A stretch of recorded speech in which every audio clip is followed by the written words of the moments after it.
T ला च कधी वाचायचे? जेव्हा टी नंतर यू आल्यास च वाचावे. जसं नॅचरल, फॉर्च्यून, कॉंग्रॅच्युलेशन, सिच्युएशन. दुसरं, यस नंतर TION आल्यास च वाचावे.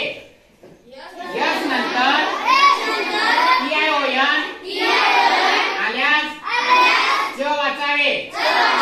Question, suggestion, digestion. त्यानंतर टी नंतर URE आल्यास च वाचावे. पहिला आहे स्ट्रक्चर, फ्रॅक्चर, फीचर, नेचर.